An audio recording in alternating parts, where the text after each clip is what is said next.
ঘর ছেড়ে যে পথের পাগল হয়ে যায়, এরা কেন এত ভালোবাসে?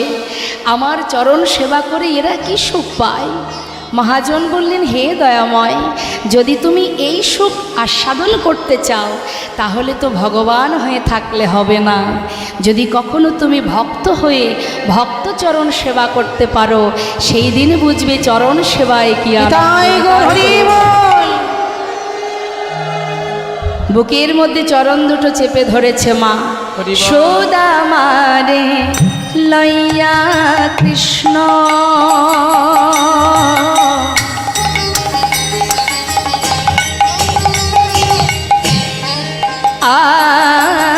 আজ করিল গমন।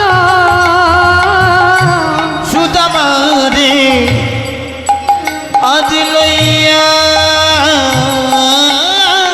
কৃষ্ণ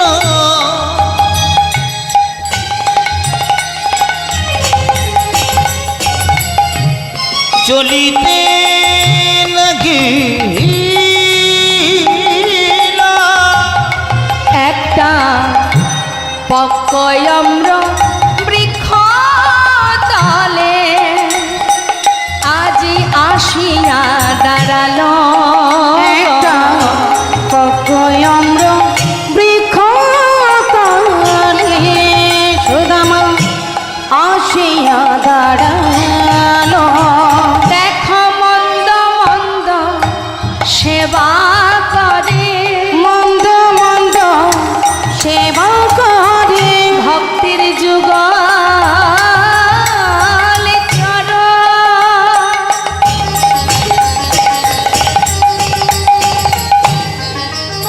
হৃদয়ে ধরে মন্দ মন্দ সেবা করে ভক্তের যুগল চরণ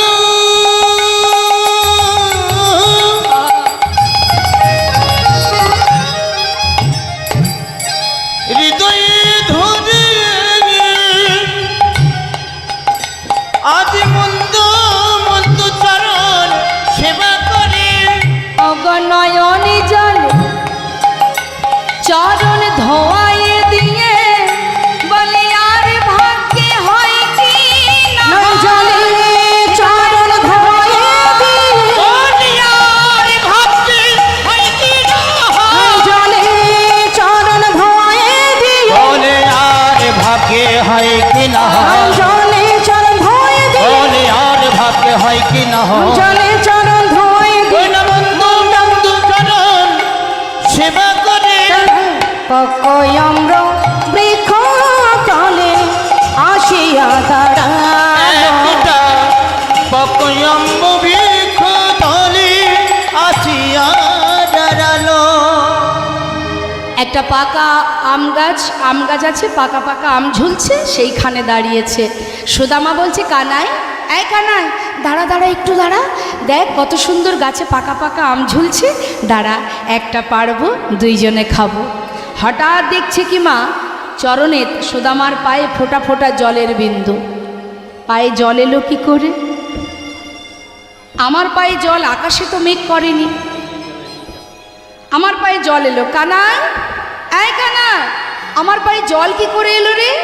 ভগবানও তো কম নয় মা, তিনি চতুরতা করে বলছে, মনে হয় কি জানিস, এই যে আম গাছের নিচে দাঁড়িয়ে আছি, নিশ্চয়ই গাছের পাতা থেকে তোর পায়ে জল পড়েছে। হতে পারে ভাই। কানাই, আমাকে একটু নামিয়ে দে তো। যেই না নামিয়ে দিয়েছে মা, হঠাৎ দেখছে কানাইয়ের চোখে জল। তুই কাঁদছিস? কাঁদছিস কেন? তোর কষ্ট হচ্ছে তাই না? তাহলে এই খেলা তুই কেন খেললি? হরিবল হরিবল। কানাই, তোর কষ্ট হলে আমি সইতে পারবো না। যে খেলা খেললে তোকে কাঁদতে হয়, এ খেলা আমরা আর খেলবো না। এইভাবে মা প্রতিদিন গোবিন্দ সখাগণকে নিয়ে বনমাঝি খেলা করেন।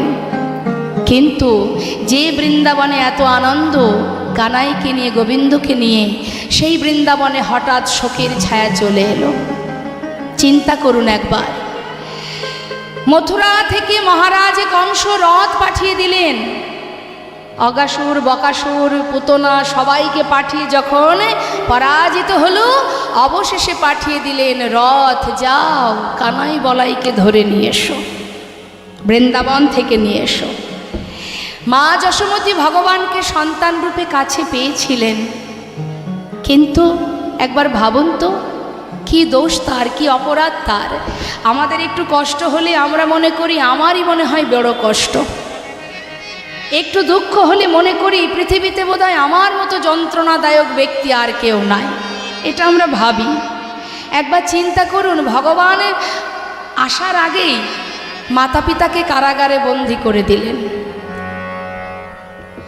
সারা জীবন কারাগারে রইলেন, কেন? ভগবানকে পুত্ররূপে পেয়েছিল বলে।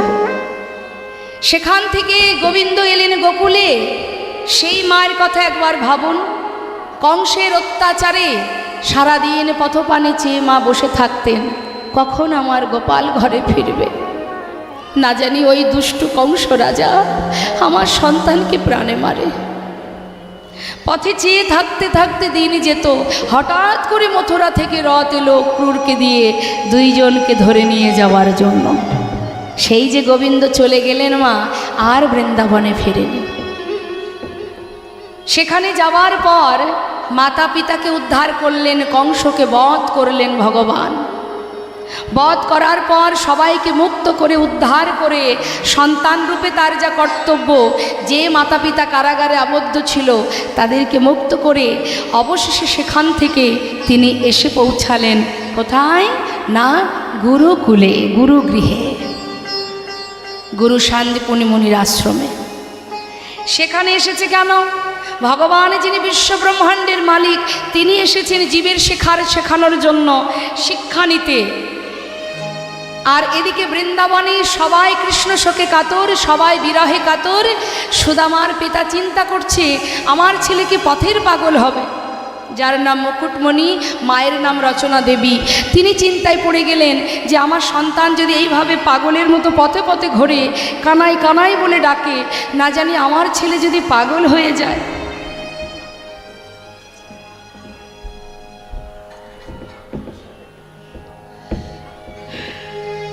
তো বাবা খবর যখন পেয়েছে যে মথুরায় গেছে, সুদামার পিতা দেরি না করে চারিদিকে খুঁজতে শুরু করেছে যে কোথায় আমার সন্তান, আমি তাকে রেখে আসব, কোথায় আছে কানাই। চারিদিকে খুঁজছে, সর্বত্রে খুঁজছে, পাচ্ছে না। বৃন্দাবনে নাই কৃষ্ণ, মথুরাতে নাই, বৃন্দাবনে নাই কৃষ্ণ, মথুরাতেও নাই, বৃন্দাবনে নাই কৃষ্ণ, মথুরাতে নাই, বৃন্দাবনে নাই কৃষ্ণ, মথুরাতেও নাই, মথুরাতে নাই কৃষ্ণ, দ্বারকাতে নাই, মথুরাতেও নাই কৃষ্ণ, দ্বারকাতেও নাই। কোথায় বা আছে সে, কোথায় বা আছে সে, তবে কোথায় বা আছে সে, কোথায় বা আছে সে, সুদামার প্রাণ কানাই কোথায় বা আছে সে, সুদামার প্রাণ কানাই কোথায় বা আছে সে, মথুরাতে নাই কৃষ্ণ, দ্বারকায় নাই, মথুরাতেও নাই কৃষ্ণ, দ্বারকাতেও নাই। বৃন্দাবনে নাই, মথুরায় নাই, দ্বারকায় নাই, তাহলে আছে কোথায়? গুরুকুলে। গুরুকুলে গেছে শিক্ষা অর্জনের জন্য। আর যেই না গেছে, খবর পেয়ে গেছে বৃন্দাবনবাসী, দেরি না করে সুদামার পিতা সুদামাকে নিয়ে যাচ্ছে কানাইয়ের কাছে। একদিকে কানাইকেও পাবে, আর একদিকে শিক্ষা অর্জন করতে পারবে, তাই যাচ্ছে। এখন সুদামাকে নিয়ে যাচ্ছে, মহাজন পদাবলিতে লিখছেন, শিক্ষার ওই উদ্দেশ্যে আজি তাহায় চলিল, শিক্ষার উদ্দেশ্যে আজি তাহায় চলিল, শিক্ষার উদ্দেশ্যে তাহাই বলিলা, বহুদিন পর ভাই কানাইকে পাইল, বহুদিন পরে ভাই কানাইকে পাইল, আনন্দ ধরে না, আনন্দ ধরে না, আনন্দ ধরে না, আনন্দ ধরে না, কৃষ্ণ আর সুদামার আনন্দ ধরে ওই না। না কৃষ্ণ আর সুদামায়ের আনন্দ ধরে না, ভাই কানাইকে কাছে পেয়ে আনন্দ ধরে না, ভাই কানাইকে কাছে পেয়ে আনন্দ ধরে ওই না, না বহুদিন পরে ভাই কানাইকে পাইল, বহুদিন পরে ভাই কানাইকে পাইল। যেই না কানাইকে পেয়েছে, বুকের মধ্যে জড়িয়ে ধরেছে মা, জড়িয়ে ধরে সুদামা কাঁদছে, কথা দে কানাই, তোকে ছেড়ে আমি থাকতে পারবো না, তুই কথা দে, তুই কখনো আমায় ছেড়ে কোথাও যাবি না। সবাই যখন কথা বলছি এমন সময় গুরুদেবকে পাঠশালায় আসতে দেখে বলছে, এই বস বস বস বস, বস বস। এই সবাই বস। ওই দেখ গুরুদেব আসছে। ওই তো গুরুদেব আসছে। গুরুদেব বলছে, তোমরা সবাই ভালো আছো? হ্যাঁ ভালো আছি গুরুদেব। আমার পাঠশালায় 3 জন নতুন ছাত্র এসেছে, কই দেখি হাত তোলো। এই তো আমরা 3 জন। এই 3 জন আমরা নতুন ছাত্র। ও তোমরা 3 জন? হ্যাঁ হ্যাঁ। এই নাম কি তোমার? আমার নাম গুরুদেব বলরাম। আয় ছেলে এদিকে, নাম কি তোমার? আমার নাম কৃষ্ণ। কৃষ্ণ না গণেশ ঠাকুর। আমার নাম কৃষ্ণ গুরুদেব। কৃষ্ণ? ভালো করে দেখুন তো, কৃষ্ণ মনে হচ্ছে। আমার নাম কৃষ্ণ না? হ্যাঁ আমার নাম কৃষ্ণ। হ্যাঁ গণেশ। হয়তো বলছি আমার নাম কৃষ্ণ। আচ্ছা তুমি কৃষ্ণ? বাবা খুব সুন্দর। আচ্ছা এই তোমার নাম কি? আমার নাম বলরাম সুদামা। নাম ভুলে গেছে। তোমার নাম সুদামা, তাই তো? চাপে আছি ভুলে যাচ্ছি সব। এই যে বলরাম, হ্যাঁ, কি গুরুদেব। শিক্ষা নেবে? আমি শিক্ষা নেবো গুরুদেব, ওই ধনুর্বিদ্যা মানে হাতে চালাবো। এই এদিকে এসো।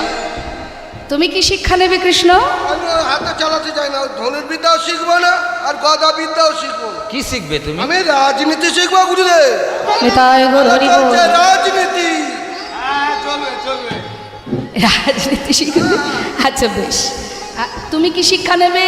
আমি আমি বেদ অধ্যয়ন করবো গুরুদেব। আমি ওদের মতো অত শক্তিশালী না। বেশ, যারা বেদ অধ্যয়ন করে তাদের বলা হয় বিপ্র, হরিবল। তাই না? শাস্ত্রে বললেন, জন্ম জায়তে শূদ্র সংস্কারে নদীজ, বেদ পাঠের ভবে বিপ্র আর ব্রহ্ম জানন্তি ব্রাহ্মণ। তা মা শিক্ষা দিতে শুরু করলেন। বেদ কয় প্রকার? 4 প্রকার আমরা সবাই জানি। হ্যাঁ, এর মধ্যে আবার 2টো খণ্ড আছে, কর্মকাণ্ড জ্ঞানকাণ্ড। তো যখন গুরুদেব শিক্ষা দিচ্ছেন বেশ কয়েকদিন ধরে শিক্ষা পেতে পেতে আমাদের সময়ে মানে আপনারা সবাই আমরা যখন, এখন না হয় স্কুল কলেজ হয়েছে, আগে তো ছিল না, ছেলে মেয়েদের শিক্ষা দিতে গেলে গুরুকুলে পাঠাতে হতো। তো সেখানে শুধুমাত্র শিক্ষাই দিত না মা, সব রকমের শিক্ষা দিতেন। কর্ম বলো, ঝড় বৃষ্টি সব কিছু। আমাদের যেমন এই যে সামনে সরস্বতী পূজা আসছে, যারা ছোট ছোট ছেলেমেয়েরা স্কুলে পড়াশোনা করে দেখবেন পূজার সমস্ত কাজকর্ম তাদের দিয়েই করানো হয়। তুমি এটা করবে, ওটা করবে, এটাও কিন্তু একটা শিক্ষা। হ্যাঁ, এটাও একটা কর্ম, এটাও শিখতে হয়, পাঠশালায় এগুলো শেখানো হয়। এখন যেই না বলেছে যে শোনো, তুমি কিন্তু মানে শুধুমাত্র গুরুদেবের কাছে শিক্ষা নিলে হবে না, কিছু রান্নাঘরে কাঠ ফুরিয়ে গেছে, কিছু কাঠ কুড়িয়ে নিয়ে এসো। কে বলছে? গুরুমা। কাকে? সুদামাকে। যাও সুদামা, জঙ্গল থেকে কাঠ কুড়িয়ে নিয়ে এসো। তবে তুমি একা যাবে না, একা একা ভালো লাগবে না, কানাইকে নিয়ে যাও। বেশ, 2 জনে যাচ্ছে মা। চলছে, মহাজন বললেন, দেখো দেখো, কৃষ্ণ আর সুদামারে পাঠাইল মনে, কৃষ্ণ আর সুদামারে পাঠাইল মনে, দেখো কাটানিতে চলে সবে আনন্দিত মনে, কাটানিতে চলে সবে আনন্দিত মনে। আরে আনন্দ ধরে না, আনন্দ ধরে না, আনন্দ ধরে না, আনন্দ ধরে ওরে না, না কৃষ্ণ আর সুদামায়ের আনন্দ ধরে না। কৃষ্ণ আর সুদামারে আনন্দ ধরে না। কাটানিতে চলে তারা আনন্দিত মনে, কাটানিতে চলে তারা আনন্দিত মনে। মনের আনন্দে জঙ্গলে কাঠ কুড়াতে কুড়াতে হঠাৎ হলো কি, হেন কালে হইল তাহার ঝড় ভয়ঙ্কর, ঝড় ভয়ঙ্কর, চারিদিকে ভরিল ঘন অন্ধকার, চারিদিকে ভরিল ওই ঘন অন্ধকার। কানা সুদামা, সুদামা খুঁজে পাচ্ছে না। অন্ধকার জঙ্গলের মধ্যে দুজন দুজনকে হারিয়ে ফেলেছে। কানাই কানাই বলে চিৎকার করতে করতে সুদামা পাগলের মতো জঙ্গলে ঘুরছে।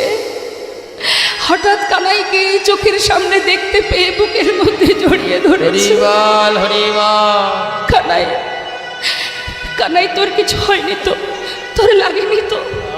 কার কথা জিজ্ঞাসা করছে মা? কানাইয়ের কথা। ভগবান বলছে, আরে তুই শুধু আমার কথা জিজ্ঞাসা করছিস? তোর কোনো কিচ্ছু এই যে ঝড় বৃষ্টি হচ্ছে তোর গায়ে লাগেনি তো? ব্যথা লাগেনি? কষ্ট হয়নি তো? সুদামা বলছে, আমার কথা ছেড়ে দে ভাই, সাধারণ ব্রাহ্মণের সন্তান আমি, আঘাত যন্ত্রণা সওয়ার ক্ষমতা আমার আছে। তুই তো রাজার ছেলে, বল তোর যদি কিছু হয় চিন্তা করিস না, আমি যত সময় আছি তোর কিছু হবে না। আহা, এই তো মা, কৃষ্ণ সুখে সুখী কৃষ্ণ দুঃখে দুঃখী, সেই তো প্রকৃত ভক্ত, তাই না? আমরা তো আমাদের সুখে সুখী, আমাদের কিসে সুখ হবে, আমাদের কিসে শান্তি হবে, আমরা কিসে ভালো থাকব, এটা আমাদের চিন্তা ভাবনা। আর আমরা মনে করি আমরা ভক্ত, ভক্ত বললেই ভক্ত হওয়া যায় মা? হ্যাঁ, অত সহজ নয়। যার পিতা 5 বছরের ছোট্ট সন্তান প্রহ্লাদ, যার পিতা তাকে বারবার প্রাণে মারতে চেয়েছে, কিন্তু মা যতবার মারতে চেয়েছে ততবার প্রভু এসে হরি এসে তাকে রক্ষা করেছে। তিনি তো রক্ষক মালিক, তিনি তো রক্ষাকর্তা, কে রক্ষা করবে তোমায়? একবার চিন্তা করুন, হরে কৃষ্ণ, কি হয়েছে? মাথাগুলো ঘুরছে কেন? এত মাথা ঘুরছে কেন? মহাভারতে যখন মাতা দ্রৌপদীর বস্ত্রহরণ হয়েছিল, একবার বলুন তো বাবা, আস্তে। দ্রৌপদী মাতার যখন বস্ত্রহরণ হয় তখন তো তার সবাই নিজের জন ছিল, সবই তো তার ঘরের মানুষ, আপন জন, পঞ্চপাণ্ডব, তাই না?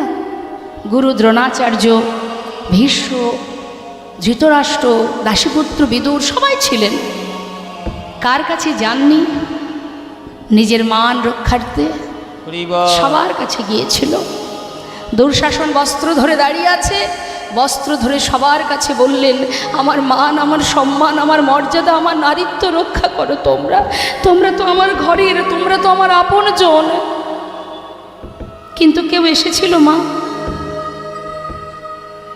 সে যখন দেখল যে আর আমাকে কেউ রক্ষা করবে না, অবশেষে 2টি হাত তুলে বিপদ ভঞ্জন মধুসূদনকে স্মরণ করলেন। হে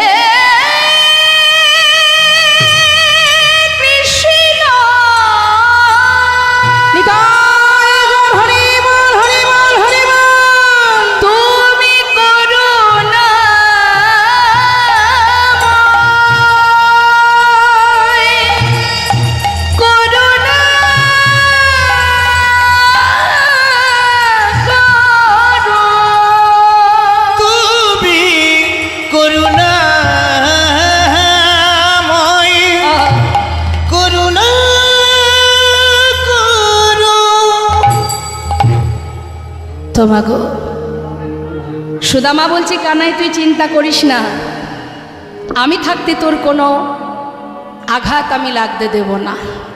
2 জনে বসে আছে একটা গাছে উঠে মা, বৃষ্টি বন্ধ হবে তারপরে যাব। এখন একজন বসেছে নিচের ডালে, একজন বসেছে ওপরের ডালে, সুদামা ওপরে, নিচে কানাই। এখন গুরুমা আসার সময় কিছু ভিজে ছোলা দিয়েছিল সুদামার কাছে, যে তোমাদের যখন খিদে পাবে, যদি খিদে পায়, তোমরা 2 বন্ধু সমান ভাগে ভাগ করে খাবে। এখন সুদামা দেখছে সেই তো বৃষ্টি, প্রচণ্ড বৃষ্টি, একটু বন্ধ হোক যাব, তার আগে একটু ছোলা খেয়ে নিই। যেই না একটা ছোলা মুখে দিতে যাবে, হঠাৎ মনে পড়ে গেল ওই যে মা বলেছিল কানাইকে দিয়ে খেতে, কিন্তু ও তো নিচের ডালে বসে আছে, ওকে দেবো কী করে? তার থেকে এক কাজ করি, এখন আমি খাই, ওর জন্য কিছু রেখে দেব, নিচে নেমে ওকে দিয়ে দেব। এখন একটা একটা করে মুখে দিচ্ছে, আবার বৃষ্টিতে ভিজে গেছে, 2টো একটা করে ছোলা নিচে পড়ে যাচ্ছে। আর পড়ছে যখন, কোথা থেকে পড়ছে? কানাই যে ডালে বসে আছে তার চোখের সামনে দিয়ে নিচে ছোলা পড়ছে। সুদামার কাণ্ড দেখে গোবিন্দ দেখছে নিচে ছোলা পড়ছে, তার মানে ও ছোলা খাচ্ছে। সুদামা বন্ধু, কানাই কিছু বলবি? বলছি যে প্রচণ্ড খিদে পেয়েছে ভাই, তোর কাছে যে ছোলা আছে মা পাঠিয়েছিল, একটু দে না। দাঁড়া দাঁড়া, দিচ্ছি দাঁড়া। যেই না আঁচলের দিকে তাকিয়েছে মা, দেখছে একটা ছোলাও আর নেই। কি হবে এবার? কি বলবে সে? সে মনে মনে চিন্তা করছে, আমি তো খেয়েছি, ওকে তো দিতে পারলাম না। ও যদি জানে আমি খেয়েছি, ওকে দিইনিও কষ্ট পাবে। তার থেকে একটু অন্য কিছু বলা যাক। তো ঘুরিয়ে কি বলছে, কানাই ওই জঙ্গলে কাঠ পোড়াতে গিয়ে আমার মনে হয় আমার এই আঁচলের বাঁধনটা কোনো গাছের ডালে বেঁধে খুলে গিয়ে সব ছোলা পড়ে গেছে। কানাই মনে মনে চিন্তা করলেন, সুদামা তুই মিথ্যা বললি আমায়? বেশ, তুই জানিস না এই মিথ্যার কারণে কি সাজা হতে পারে। হ্যাঁ হ্যাঁ, মানুষের ফাঁকি দেওয়া যায় মা, ভগবানের ফাঁকি দেওয়া যায়? নবদ্বীপে চাপাল গোপাল যে ভবানী মায়ের পূজার শয্যা নিয়ে শিবাস অঙ্গনে কুকর্ম করেছিল, রাতের অন্ধকারে কেউ তো দেখতে পায়নি, তার মনে বড় আনন্দ, আমি যা কাজ করেছি কেউ দেখতে পায়নি। সকালবেলা সাধুগুরু বৈষ্ণব যখন শিবাস অঙ্গনের পাশ দিয়ে গঙ্গায় স্নানে যাবে, যে দেখবে সেই তাকে মন্দ কথা বলবে। আমাদের ধারণাটা একরকম হয়, কিন্তু বাবা প্রভু যদি চান বিষয়টা ঘুরে অন্য দিকে চলে যায়। সকালবেলা যখন সাধুগুরু বৈষ্ণবে যাচ্ছে, এদিকে প্রভু অন্তরে জানতে পেরে বলছে, শ্রীবাস আজ আর ভালো লাগছে না, মায়ের কাছে যাব, তুমি দরজাটা খুলে দাও। শ্রীবাস পণ্ডিত দরজা খুলে দেখে কি ভবানী মায়ের পূজার শয্যা ছড়িয়ে ছিটিয়ে রেখেছে। শ্রীবাস পণ্ডিত কাঁদছে মা। সাধুগুরু বৈষ্ণব যাচ্ছে পথ দিয়ে, তারা তাই দেখে বলে উঠলেন, যে শ্রীবাস পরম বৈষ্ণব তার ঘরের সামনে এমন কুকর্ম যে করেছে তার নিস্তার নেই, সে ধ্বংস হয়ে যাবে। ভেবেছিল অন্য কথা বলবে, কিন্তু হয়ে গেল অন্য। আর কি হলো? সঙ্গে সঙ্গে শ্রীবাস পণ্ডিত বললেন, তোমরা এমন কথা বলো না। যেজন আমার ঘরের সামনে এমন কর্ম করেছে সে আমাকে জানিয়ে গেছে, শ্রীবাস তোমার ঘরে করুণাময় গৌর হরি সদা সর্বদাই হরিনাম করছে, আমার মতো পাষণ্ড এখনো নদিয়ায় পড়ে আছি, তুমি কৃপা করে প্রভুকে বলে আমার মতো পাষণ্ডকে একবার উদ্ধার করে দিও। এটাই বৈষ্ণবের লক্ষণ মা।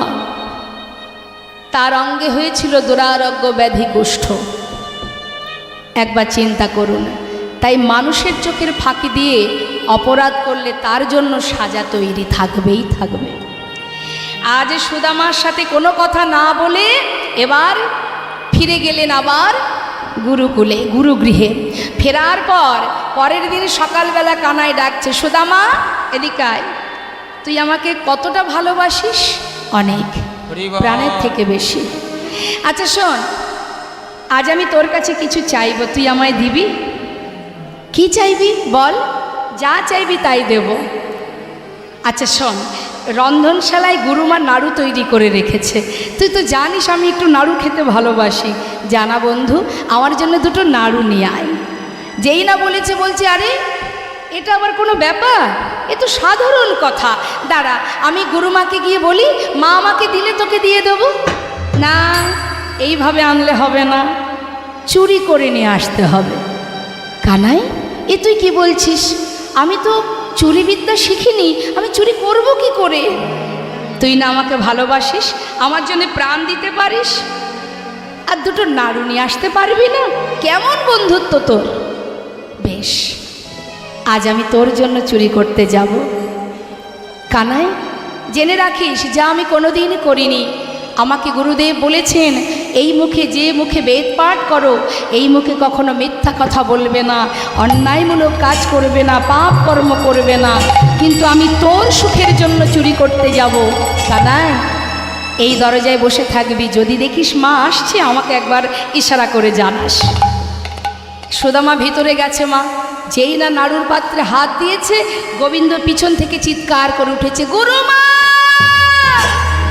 শিগগিরই এসো, তুমি মনে করো আমি তোমার ঘরে নাড়ু চুরি করে খাই, আজ হাতে নাতে প্রমাণ, ওই দেখো কে তোমার ঘরে নাড়ু চুরি করে খায়। যেই না বলা, সুদামা ভয়ে থরথর করে কাঁপতে কাঁপতে বাইরে এসেছে। হরিবল হরিবল। কানাই, এ তুই কি করলি কানাই? কোন পাপের সাজা নিলি তুই? কানাই রে, আমি তো তোকে বলেছিলাম আমি তোর জন্য যাব, তুই অকারণে মায়ের কাছে আমাকে চোর বানিয়ে দিলি কানাই। কানাই, আজ আমি তোকে একটা কথা বলবো ভাই।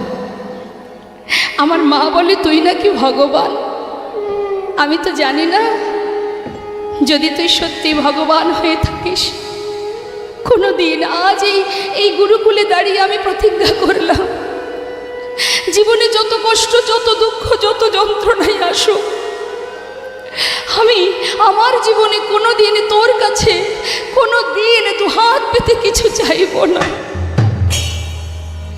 কানাই মৃদু মৃদু হেসে বললেন, তাহলে তুইও শুনে রাখ, তুই যতদিন আমার কাছে না চাইবি আমিও তোকে দেব না। প্রতিজ্ঞা হয়ে গেল দুই বন্ধুর মধ্যে। মা কিছুদিন গুরুকুলে থেকে শিক্ষা সম্পন্ন করে গুরুদেব বললেন, তোমরা সবাই আপন গন্তব্যস্থলে ফিরে যাও, তোমাদের শিক্ষা সম্পন্ন হয়ে গেছে। ফিরে গেল, কিন্তু ভগবান কোথায় গেলেন? ভগবান দ্বারকায় গেলেন, সেখানে রাজা হয়ে রাজত্ব করতে লাগলেন। সুদামা ফিরে গেলেন নিজের ঘরে, মাতা পিতার গর্বে, মনের আনন্দে গর্বে সে সবাইকে ডেকে ডেকে বলে, শোনো শোনো, আমার সন্তান বিপ্র হয়েছে, পণ্ডিত হয়েছে, মস্ত বড় পণ্ডিত। গ্রামবাসীও বলে, সত্যি কথা, সুদামা শুধুমাত্র তোমার সন্তান নয়, আমাদেরও গর্ব, সে আমাদের গ্রামের গর্ব, গ্রামের অহংকার। সুদামাকে সবাই ভালোবাসে, সুখে স্বাচ্ছন্দ্যে দিন কাটে। মা সুদামার বিবাহ দিলেন মাতা পিতা, উপযুক্ত বিবাহের বয়স হয়েছে, সন্তান হলো। এদিকে ওই গ্রামের মধ্যে ছোট ছোট শিশুদেরকে একটা পাঠশালা তৈরি করে সেখানে বাচ্চাদের শিক্ষা দিয়ে সেখান থেকে যা করি পায় তাতেই দিন কেটে যায়। কিন্তু মা, ভগবানের এমন পরীক্ষা, ভগবান কাকে পরীক্ষা করে? ভক্তকে। ভক্তকে ভগবান পরীক্ষা করে। তুমি শুধু ভালোবাসি ভালোবাসি বললে তো হবে না, তুমি কেমন ভালোবাসো সেটা তো পরীক্ষা দিতে হবে, পরীক্ষা দিতে হবে। তা পরীক্ষা আমরা দিতে গেলে যদি আমাদের জীবনে কষ্ট আসে, আঘাত আসে, আমরা কি করি? আমাদের অনেক সময় অনেক পরিবার, সবার কথা বলবো না, ভগবানের সেবা দেওয়াও বন্ধ করে দেয়, ভগবানের মুখদর্শন করাও বন্ধ করে দেয়। কেন? আমায় কষ্ট দিয়েছে, কেন এত কষ্ট দিল আমায়? এই যে অভিমান, এই যে ভগবানের কাছ থেকে দূরে সরে যাওয়া, এটা কিন্তু সম্পূর্ণটাই বোকামি মা, তাই না? ভগবান তো তাকেই কষ্ট দেন যাকে নিজের করে ভালোবাসেন। রে বল, তা পদে পদে পরীক্ষা দিতে হয়। ভগবান বললেন, যে করে আমার আসামি তার করি সর্বনাশ, তথাপিও যে না ছাড়ে আমার পাশ, আমি হই তার দাসানুদাস। তুমি পরীক্ষা দেবে না, শুধু ভক্ত বলে জাহির করলে হবে আমি ভক্ত, অত সহজ নয়। তা এবার সুদামার জীবনের পরীক্ষাটা কি? সুদামা সুখে আছে, ওই যে প্রতিজ্ঞা করেছে জীবনে কোনোদিন তোর কাছে কিছু চাইব না। ভগবান মনে মনে, সেও তো ভালোবাসে ভক্তকে, ভক্ত আমার মাতা, ভক্ত আমার পিতা। তিনি কি করেছেন? সুদামার জীবনের সমস্ত সুখ কেড়ে নিচ্ছেন। তাতে কি হবে? যখনই সে সুখ একটু একটু করে হারিয়ে ফেলবে, তখনই তো তা আমার স্মরণে আসবে। তাই তিনি সুখ কেড়ে নিচ্ছে একটা একটা করে। প্রথমে কেড়ে নিয়েছে কাকে? মাতা পিতাকে। যেই মাতা পিতা বিয়োগ হয়ে গেছে, সংসারের পুরো দায়িত্ব এখন সুদামার কাঁধে পড়েছে। ছোট পাঠশালাতে শিক্ষা দিয়ে যা করি পায়, দক্ষিণা পায়, তাতে সংসারটা চলে যায়। দেখতে দেখতে কি হলো? ভগবানের এমনই লীলা, কখনো কোনো কারণবশত পাঠশালাটা বন্ধ হয়ে গেল। এবার বলুন তো মা, যখন পাঠশালা বন্ধ হয়ে গেল, তার জীবন চলবে কি করে? পরিবারের মধ্যে সন্তান আছে, স্ত্রী আছে, কিভাবে রক্ষা করবে, কিভাবে অন্ন জোটাবে? সে তো চুরি ডাকাতি করতে পারবে না। কাঁধে তুলে নিল ভিক্ষার ঝুলি, দাঁড়ে দাঁড়ে ভিক্ষা করে।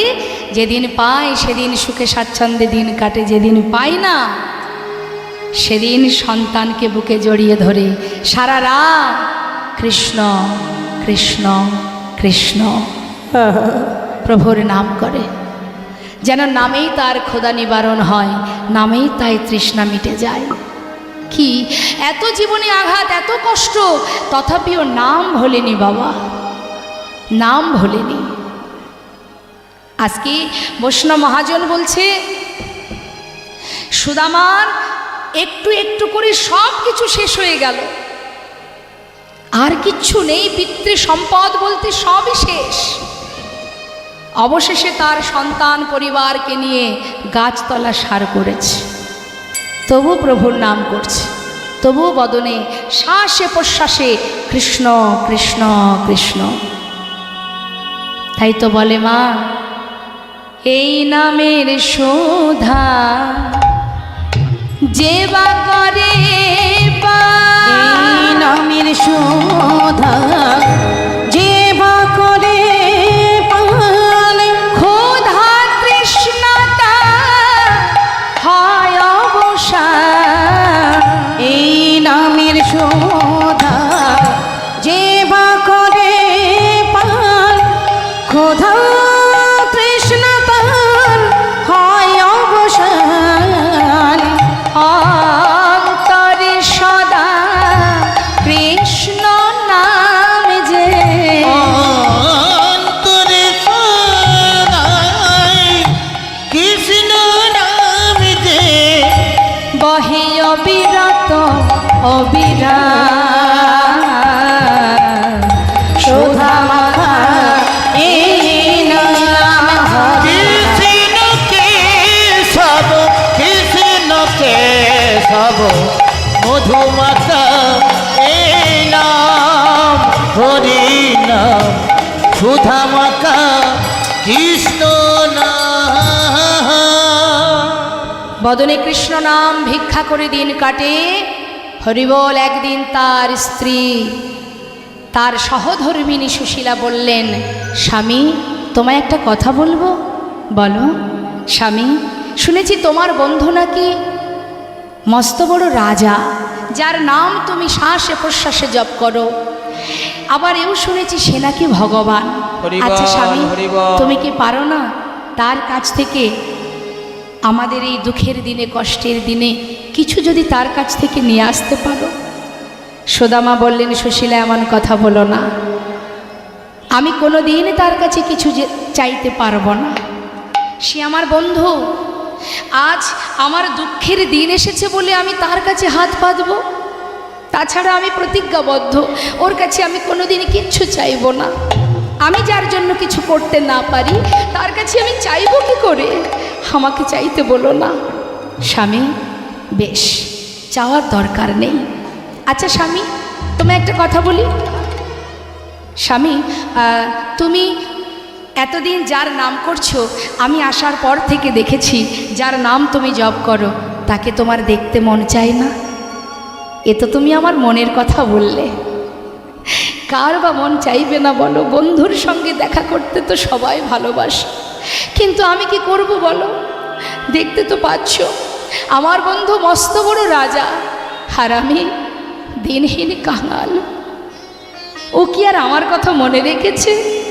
সে তো রাজা, তার সেবার জন্য কত দাস দাসী, রাজ রানী। আমি তো এক কাঙাল ভিখারি বন্ধু, আমার কথা তার আর মনে নেই। এ তুমি কি বলছো স্বামী? যাকে তুমি এত ভালোবাসো সে তোমায় ভুলে যেতে পারে? হতে পারে না। আমার বিশ্বাস সে ঠিক তোমাকে মনে রেখেছে। তুমি যাও, আমি তোমায় বলছি, যার জন্যে আকুল বিকুলি হয়ে ঘুরে বেড়াও, যার নাম সর্বদাই জপ করো, এতগুলো বছর চলে গেছে, যাও স্বামী, একবার একটু তার সঙ্গে দেখা করে এসো, দেখবে তোমার একটু হলেও ভালো লাগবে। যাও। সুশীলা, তুমি বলছো? হ্যাঁ। আচ্ছা, এতদিন পর যাব, আমি কি খালি হাতে যেতে পারি বলো? কি করে যাব স্বামী? আচ্ছা ঠিক আছে, তুমি ঘরে থাকো, আমি দেখছি কিছু করা যায় কিনা। ধনী পরিবারের কন্যা হয়ে আজ সুশীলা জীবের দ্বারে দ্বারে গিয়ে বলছে, আমায় ভিক্ষা দাও গো নগরবাসী, ভিক্ষা দাও আমায় ভিক্ষা দাও গো।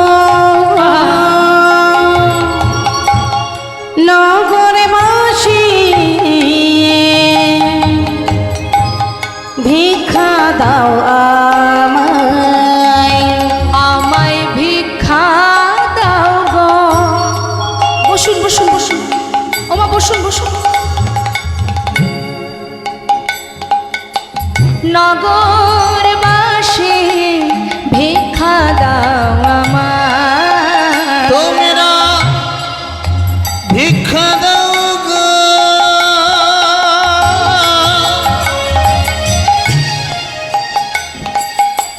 ও গো নগরবাসী,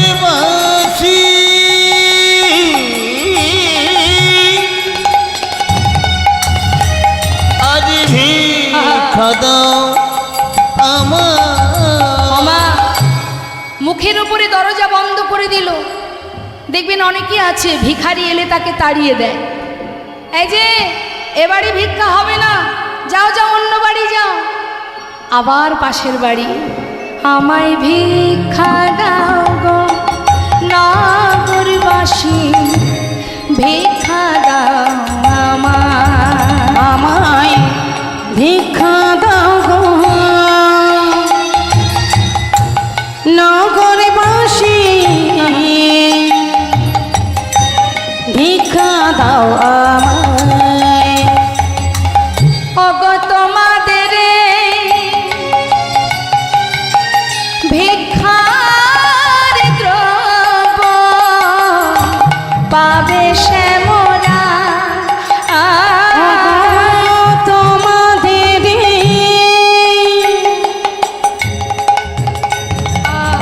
ভিক্ষা দ্রব্য পাবে সে মোরা। আমার ভিক্ষা দাও আমার। তোমরা ভিক্ষা দাও গো নগরবাসী, ভিক্ষা দাও আমায় একবার, ভিক্ষা দাও আমায় একবার, ভিক্ষা দাও আমায়। যেই না বলেছে আজ এই ভিক্ষার দ্রব্য পাবে শ্যামরাই, একথা শুনে গ্রামের মধ্যে সবাই তো এক প্রকৃতির মানুষ নয় মা, যারা ভগবানকে ভালোবাসে এমন ভক্ত পরিবার থেকে কিছু শুকনো চিড়ে তার আঁচলে দিয়ে গেলেন। সেই চিড়েগুলো নিয়ে ঘরে এসে, ওমা সন্তানদের পরনে একটা বস্ত্র নেই, নিজের পরনে একটা মাত্র বস্ত্র, সর্বত্রে ছেঁড়া, কোনো রকমে দিন কাটে তার। স্বামী আজ যা ভিক্ষা পেয়েছি সবই তোমায় হাতে তুলে দিচ্ছি। আজকের এই ভিক্ষা থেকে না একটা দানা আমি খাবো, তুমি খাবে বা সন্তান খাবে, কেউ খাবে না। যার জন্য ভিক্ষা করেছি তার জন্য নিয়ে যাও। নিজের পরনের বসন থেকে কিছুটা অংশ ছিঁড়ে তার মধ্যে একটা পুটুলি বেঁধেছে, স্বামীর হাতে তুলে দিয়েছে, যাও দেখে এসো, একটু হলেও তো শান্তি পাবে, তোমার বন্ধুর সঙ্গে দেখা করে এসো। মা সুদামার সন্তান আছে, স্ত্রী আছে, পরিবার আছে, সব কিছুকে তুচ্ছ করে কানাইকে দেখবে বলে এ কেমন ভালোবাসে, কেমন বন্ধুত্ব। গাছতলাতে নিজের পরিবারকে ফেলে রেখে তাদের কথা ভুলে গিয়ে পাগলের ন্যায় সেই পুটুলিটা বুকে জড়িয়ে ধরে বুক ভরা আশা নিয়ে কানাই কানাই কানাই বলতে বলতে ছুটছে। রইল পড়ে তারা গাছতলাতে, ঝড় বৃষ্টি রোদ সব মাথার উপর দিয়ে বয়ে যায়, কোনো দিকে তার লক্ষ্য নেই। কতক্ষণে কানার কাছে যাব, বন্ধুর সঙ্গে দেখা করব। বুকের মধ্যে করে নিয়ে যাচ্ছে আর ডাকছে, একবার দেখা দে রে প্রাণ কানাইয়া, দেখা দে আমার, একবার দেখা দে রে প্রাণ কানাইয়া,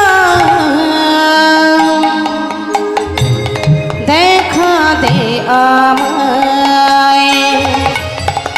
ওরে কানা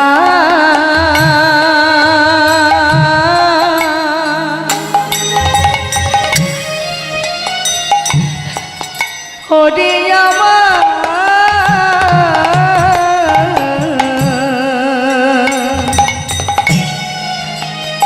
আমার প্রাণের বন্ধু কানা,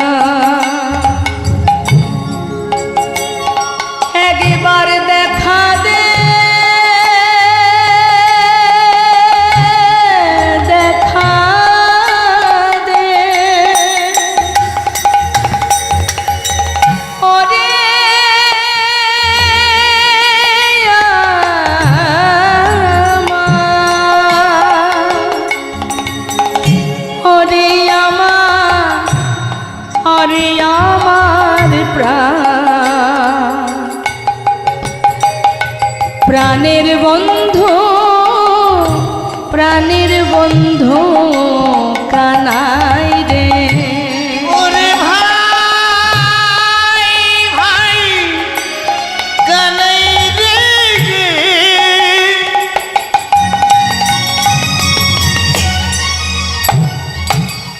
আমি তোরে কতদিন দেখি না,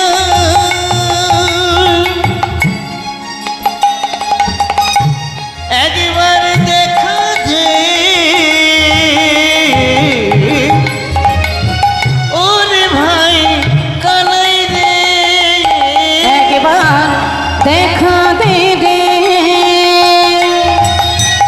ভাই কানাইয়া,